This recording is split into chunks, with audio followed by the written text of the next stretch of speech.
गाइड्लाइंस और इस नए कानून का विरोध देश भर में जमकर हो रहा है। सुप्रीम कोर्ट, हाई कोर्ट, सब जगह इसका विरोध हो रहा है, पिटीशंस दायर हो रहे हैं। मैं वाइस प्रेसिडेंट हूँ YSSU सोसाइटी का। और सबसे बड़ी चीज़, आप एक बात बताइए, अगर रिजर्वेशन देना है, सारी चीज़ें, चलो सारी चीज़ें मान ली, पर आप ये एक बात बताओ कि ब्राह्मण बनिया भी तो गरीब हो सकता है। शुरू से अगर ब्राह्मणों को गरीब बोला जाता है, JNU में नारे लगते हैं कि ब्राह्मण भारत छोड़ो, ब्राह्मण बनिया भारत छोड़ो, इनको बाहर निकालो। तो अब एक बात बताइए, हमारी बहन बेटी 99% ला के भी IPS नहीं बन पा रही और ये लोग 33 ला के भी बन जाते हैं। तो इक्वालिटी कहाँ की इक्वालिटी हुई? और अगर ये कानून इतना ही सही होता तो सुप्रीम कोर्ट इस पर कभी भी रोक नहीं लगाता। मेरे साथ SC ST के भाईचारा, हमारा बहुत प्यारा भाईचारा है, हम लोग साथ उठते बैठते खाते पीते हैं, सारी चीज़ें करते हैं, हमारे अंदर तो भेदभाव कभी आया नहीं। चलो मान लेते हैं एक तरीके से कि भेदभाव होता है। अगर यूनिवर्सिटी में लाख बच्चा पढ़ रहा है, 10 के साथ भेदभाव हो रहा है, तो हम उसके खिलाफ का पूरा कानून ले आएंगे क्या? भेदभाव हमारे साथ भी तो होता है। हम 12वीं पास आउट करते हैं, जनरल कैटेगरी के लोग, हमें एडमिशन नहीं मिलता, फिर हमें नौकरी नहीं मिलती, बहुत सारी चीज़ें ऐसी होती हैं। तो इस कानून पर रोक लगनी चाहिए। सर मेरा कहना ऐसा है कि ये UGC जो कानून लाया गया है, इससे कास्टिज्म और प्रमोट होगा। अगर मैं जनरल कैटेगरी स्टूडेंट हूँ, मैं 12th पास करता हूँ, उसके बाद मैं कॉलेज में जाता हूँ।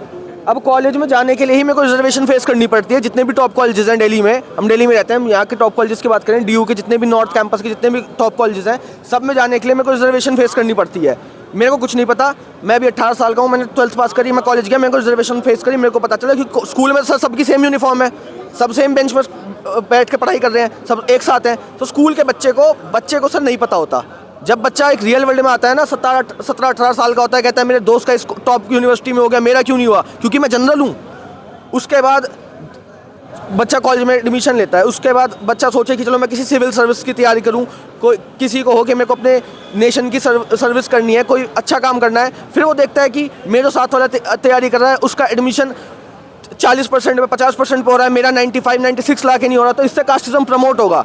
इससे जो जनरल कैटेगरी का बच्चा है, उसके मन में और कास्टिज्म आएगा, उसे और वैसा फील होगा कि ऐसा क्यों हो रहा है। तो सर इससे कास्टिज्म, आप बताओ, उसका जब बच्चा जब कॉलेज में भी पढ़ रहा है, उसमें भी बहुत सिंपल सी बात है, अगर किसी कोई XYZ कोई और बच्चा है, उसके पास पावर है, 2 बच्चे हैं, एक के पास एक्सेस पावर है, एक के पास कम पावर है, तो जो एक्सेस पावर वाला है वो उस पावर का मिसयूज़ करेगा ही।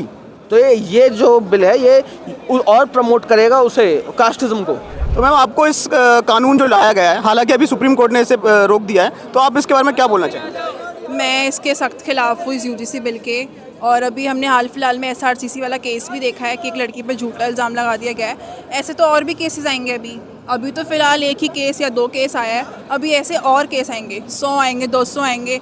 और अभी केरल में भी एक केस हुआ था कि एक लड़की के ऊपर झूठा इल्ज़ाम लगा दिया तो उसने सुसाइड कर ली। ऐसे तो आप किसी पे भी इल्ज़ाम लगा सकते हो। जनरल कास्ट वाले के लिए क्या सुनवाई है?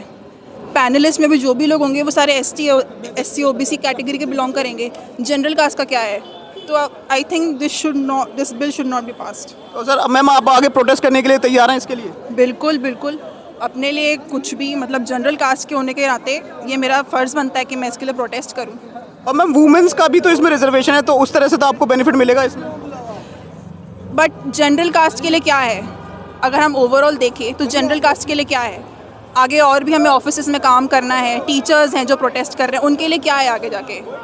ओवरऑल देखा जाए तो ये बिल डिवाइड ही कर रहा है लोगों को, यूनाइट तो नहीं कर रहा है। क्या लगता है UGC सही है गलत है? पहला तो यही सवाल है सर। आज के हालातों को देखते हुए UGC मेरे को तो सही लगता नहीं है, क्योंकि स्टूडेंट्स के अंदर देश हित की बात होनी चाहिए, एकता की बात होनी चाहिए। जाति में बंटने के लिए हमारा देश नहीं बैठा हुआ। हम लोग आज के 2021-2026 में जीवन जी रहे हैं, 21 सेंचुरी में हैं। आज हम 400 साल पुरानी बातों पे अगर लड़ाई लड़ेंगे तो कोई फ़ायदा नहीं है। हमेशा देश हित की बात होनी चाहिए और एकता और अखंडता की बात होनी चाहिए। तो आपको पहले ये बताइए कि UGC में जो अभी कानून ला रहे हैं, इनमें प्रॉब्लम सबसे ज़्यादा क्या लग रही है आपको? इनमें प्रॉब्लम ये थी कि पहली प्रॉब्लम, सबसे बड़ी प्रॉब्लम ये थी, अगर सामने वाला आप पे कंप्लेंट दर्ज करता है, तो अगर आप पे लगे हुए एलिगेशंस फॉल्स हुए तो उसके ऊपर कोई कार्रवाई नहीं होगी।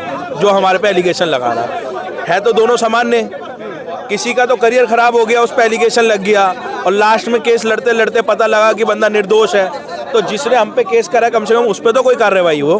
बस सर, रिजर्व कास्ट वाले बोल रहे हैं कि हमारे पास इतना टाइम से उत्पीड़न हो रहा था। बोल रहा है ये रिजर्व कास्ट का। सर आप बताइए, आप बताइए सर, आपका क्या कहना है? आप कौन सी कास्ट से हैं? मतलब आप कास्ट नाम मत बताइए, आप बताइए आपको क्या लगता है सर? मैं OBC से हूँ। आप OBC से हैं, तो आपको सही लगता है सर ये? नहीं, गलत है, बिल्कुल ही गलत है। क्यों सर? यही जातिवाद में नहीं बांटना चाहिए ना, जातिवाद में बांटना चाहिए। सब भाई एक हैं, चाहे गुजर हो, जाट हो, पंडित हो, ठाकुर हो, यादव हो, सब एक है, एक सनातनी, सब भाई हैं आपस में फूट नहीं पड़नी चाहिए किसी भी चीज़ को लेकर। जनता का ये ओपिनियन क्लियर दिख रहा है, यहाँ खड़े हुए प्रोटेस्ट कर रहे हैं तो मतलब आंख में नहीं बट है सर ना। गवर्नमेंट पे तो कोई रिस्पॉन्स आ नहीं रहा गवर्नमेंट की तरफ से तो। अभी सुप्रीम कोर्ट ने इसको रोक लगा दी है। हाँ अभी आज और देश के अंदर सुप्रीम कोर्ट से बड़ा कोई मंदिर नहीं है, संविधान के अंदर न्याय का सबसे बड़ा मंदिर है। तो हमने देखा किस तरीके से इसका बहिष्कार शुरू है, किस तरीके से लोग इसके समर्थन के खिलाफ हैं और लोगों का कहना है कि ये कानून पारित नहीं होना चाहिए। हालांकि अंतिम फैसला तो सुप्रीम कोर्ट को ही लेना है। इसका फैसला क्या आएगा ये 19 तारीख को तय होगा। तब तक के लिए देखते रहें नवचेतना टाइम्स। नमस्कार।